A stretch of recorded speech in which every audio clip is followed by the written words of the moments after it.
Bonjour à tous, on commence ce tour de la presse sportive par les barrages pour l'accession en Ligue 1 qui ont débuté hier soir.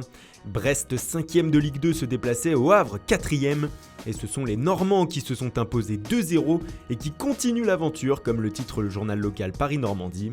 Les Havrais se rendront désormais vendredi à Ajaccio qui a terminé 3ème de L2 afin de déterminer quelle équipe affrontera le 18ème de Ligue 1 en barrage aller-retour. On reste en France avec la grosse information de la matinée de la part de Nice Matin. Selon le quotidien varois, Patrick Vieira pourrait devenir le nouvel entraîneur de l'OGC Nice. Lucien Favre devrait en effet quitter le club en fin de saison pour rejoindre probablement le Borussia Dortmund. Les dirigeants niçois se seraient donc déjà activés pour lui trouver un remplaçant. Ils auraient déjà rencontré l'actuel entraîneur de New York City et auraient été séduits par son profil. Reste désormais à connaître la position du champion du monde 98. En Angleterre, un autre coach fait la une, il s'agit de David Moyes. L'actuel entraîneur de West Ham se retrouve au cœur d'une polémique lancée par son gardien Joe Hart, comme le rapporte le Sun. L'ancien portier de Manchester City s'est vu indiquer hier par le sélectionneur anglais Gareth Southgate qu'il ne serait pas retenu dans la liste des joueurs qui partiront en Russie disputer la Coupe du Monde. Un crève-cœur pour Hart qui a rejeté la faute sur son entraîneur en club. Selon lui, c'est à cause de Moyes qui ne lui a fait jouer que 5 matchs en 6 mois qu'il a perdu sa place. En tout cas, c'est une polémique qui déchaîne les passions outre-Manche. Le Mirror en fait aussi sa une en ce jour où Southgate doit justement annoncer sa liste pour le mondial le mois prochain. Place au mercato désormais, on part en Italie où l'on évoque le sort d'un joueur de Première Ligue.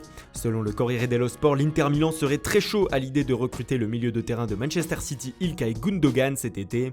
Pour le média, une condition est néanmoins nécessaire afin de l'attirer, que les interistes se qualifient dimanche pour la Ligue des Champions. L'arrivée du Turc serait alors la récompense pour cette bonne saison. En Espagne, comme nous vous l'indiquions hier, le FC Barcelone a décidé d'accélérer les négociations avec Clément Lenglet. Et bien selon Mundo Deportivo ce matin, celle-ci semble avoir abouti. Un accord aurait été trouvé avec le défenseur central français du FC Séville. Il rejoindrait la Catalogne quelle que soit l'issue du dossier Samuel Umtiti, qu'il prolonge ou pas. Sa clause libératoire est fixée aux alentours de 35 millions d'euros. Et on termine évidemment par le choc de ce soir entre l'Olympique de Marseille et l'Atlético Madrid en finale de l'Europa League. Du côté de l'OM, on y croit dur comme fer, comme le prouve cette une de la Provence.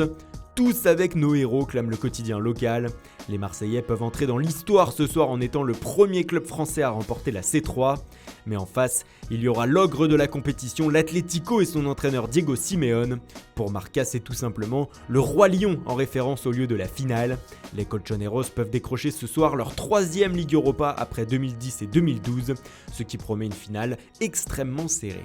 Voilà, c'est tout pour aujourd'hui, merci pour votre fidélité. Bonne journée à tous et rendez-vous dès demain matin pour une nouvelle revue de presse.